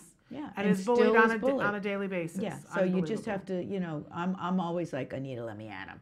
I wish let me she give me would. the number. I because know. I will just, read them. Well, and I want to give her a lawyer, but the problem is she wants to work. She's afraid. And sometimes when you bring in a lawyer, it's your ability to work diminishes. Oh, yeah. Pretty soon you're on part-time and then all of Yeah. a sudden you don't work here anymore. Right. Yeah, look, it's tricky territory. Yeah. And one of the things we're teaching when you talked about you have to go even if it rains, Colin booked himself for a job and then 2 days ahead, now we're realizing we have to have commitment 5 days ahead and don't Right. change it. 2 days ahead, it's my uncle's birthday and I won't be able to make it. What? The real world, Colin says, you know what, you already said you committed to, you'll go afterward to your uncle's birthday. So there is an article that Lynn Dunsavage wrote on us for Autism Asperger's Digest, lovely article about the kids and the program. And she's a wonderful journalist. And at one point, we were talking on the phone. She's a friend of mine. She said, well, look, it must not be must not all be a walk in the park. Right. Can you tell me some of the challenges? Yeah. And I said, one, these individuals don't understand what work is. Right. They don't have an accountability for a paycheck. You and I started working because our parents said, guess what? You want a car? They weren't Go prepped- get a job. They weren't prepped for this. You They want an weren't. apartment? Go get a job. You want this? Go get a job. Yeah. And so we learned to work by force. Yeah. We had to if we wanted what we wanted. These kids don't have an incentive to work, Shanna. That's true. So they don't understand the process of cause and effect. You work, you go to work, you get a paycheck. Yeah, but I would say even more than that, for the parents, there isn't an incentive because of the way we have structured the laws that we give support to individuals who have disabilities. And we say, but if you do well and you can go get a job, then we will pull the support from you. And we will take money, $1 out of your $2. Right. And for the parents, I've had so many parents say to me, I'm worried about what happens when I die. I know that they have this amount of money that comes in. If they get a job and 6 months from now the job doesn't work out and I'm not here anymore, then where's my kid? And a lot of parents just say, I'm not going to do that. We've done a show and we're going to do more shows on ways to get around this because you can still work. Right. And there are ways around it. But I think that's part of the reason why parents don't push, because it feels like no man's land. And I do think we need to change our laws so that it isn't this way. One, I want to talk about early vision for your child, Yeah. for younger children. But also I want to make a note of talking about a woman who called me, lived down in Anaheim. It was her grandson. And no, it was her son, and she was already in assisted living. And she said, Well, I called Goodwill to see if I could get him an interview or a job. I said, stop right there. No one is ever going to hire, and this is for everyone out there. I know that you mean well. Do not call someone to set up an interview for your child for a job. They're not going to do it unless they know you and they're a friend of the family. Yeah. Because why isn't your son calling? Right. The immediate assumption No, is thank that you. We they have no can't do it. openings. Right, and that they don't want to do it. It's absolutely true. I have to warn you, we have 5 minutes left. So what do you want to talk about in these 5 Well, we minutes? have a GoFundMe for Glorious let's Pies. talk about it. We have a GoFundMe for Glorious Pies, and it is on my website. Okay. It And is what's the website? And Samantha will put it up. autismworksnow.org. Okay. It is also on Facebook, Joanne Lara, Facebook public, so you can Okay. go see it on Facebook. I just redid it today on my timeline. Click on And that. this is essential because even, it's hard for all businesses, but to get this business up and off the ground and to be able to pay these kids a decent wage, it's very, very expensive, and you need some help and support to make sure that the business has time to grow and flourish, and to have the tools that you need. We're a small business, and now I realize what I've been hearing for 20 years. Small businesses in this country are the hardest to start up, and most of them don't make it. They don't make it. Look at, there's the kids. Most small businesses don't make it because workers' comp and insurance. It's expensive. Will take you under. Yeah. It's $1,000 a month just alone for that. Yeah. Just alone. So you need some help and support. Any amount do. would be welcome in the GoFundMe. Or What a else? sponsor donor. Oh, yeah. A sponsor. Who wants to have their business? We certainly along with would Glorious Pies? love a sponsor that would come in and sponsor us. And I mean, Starbucks or Dunkin' Donuts, or somebody Yeah. where we use their coffee and we put them on our Absolutely. vehicles, our trucks. There's a lot of options. Come on, Coke. We just we just started in March, so we've only been up and running for 6 months. So And you have good buzz. I mean, everybody loves the pies. Yeah, and the It's pies are wonderful. great, and the kids are Yes. great at selling them. Wonderful. And we love what we're doing. Yeah. So I think the universe. You ask the universe, and she answers, as I That's always right. say. That's So, right. There's the donors, article. please. Oh, there's the great article. beautiful? That's Colin. Me and Susan and Colin. Oh, I love that. Yeah, and there's Zach over there, and there's Wonderful. Charles's son, Charlie, on the cover. Wonderful. And so what else is on your list? Because we're running out of time. The workshop September 14th, October 4th is the Autism Works Now classes. Call me If you have if you want a to talk young about person your young person in the coming. area, Glorious Pies, we talked about it. Denim and Diamonds, we talked about it. Just want to say how incredibly honored I am. When Nancy called me and said the board wanted to give me the Golden Cowgirl Award for community service, I started crying. Yeah. I said, "Oh my God, are you sure? Really?" Of course. And it's such an honor. And now I'm writing my speech. Right we're now. all so excited to be there for you that Thank night to you. see you It's win gonna that be award. so That's- incredible, yeah. It really is going to be incredible. And the GoFundMe, and that's Okay, I so think we those talked about everything. so those are the things. So make sure. I really want people to think about this, because I know so often people will say to me, I haven't found my niche yet, Shannon. I don't know where I fit into the autism community. If you're looking for something, this is the place, honestly, I think, to fit yourself in is helping our kids to get jobs. This is the easiest certification that you can get. It's a one-day training here in Los Angeles. If you can't make it in Los Angeles on September 14th, talk to Joanne about coming to your area. Right, and we will continue to mentor you through the program. That's if you decide to come and want to replicate it, like we have 10 people that want to do it, and I'm amazed. We will mentor you through, and we're not going to just go, okay, well, good luck with that. No. And you get to take the Autism Works name with you, that you're Yes. certified in Yes. it. If you have any kind of an organization, Which is copyrighted. And so if you have any sort of an organization, some of you have churches and synagogues where you have a program for your young That's right. people. What a wonderful piece to add to it. Some of you are affiliated with camps. What a wonderful piece to add to it. This is a rare opportunity. It's not the only one that'll come along. You'll do more certifications. Yes. But this is coming up now, and if you want to get the jump on 2019 and be doing something positive for Yeah. yourself and for your community. Now, here in Los Angeles, Correct me if I'm wrong. Are you guys vendored with the regional center? We now are for- not, but we will be with the Ed Asner Family Center. There we We go. will be offering the class there as well. when So, but we're there up. is a cost then to the family for taking the course. Yes. And that is something that you then, when you have the certification, you can offer these classes, and there is a cost. I mean, it's not a huge cost because it's got to cover expenses, That's right? right. And cover what you're doing. But materials. And materials, right? But this is a model for people to take forward to help young people. But it could be a small enterprising business for somebody. Well, as we're hoping that if you set up the Autism Works Now program and you get comfortable with it, then you'll move into the Glorious Pies. That's what we want. There we go. Mhm. And that's a fabulous thing.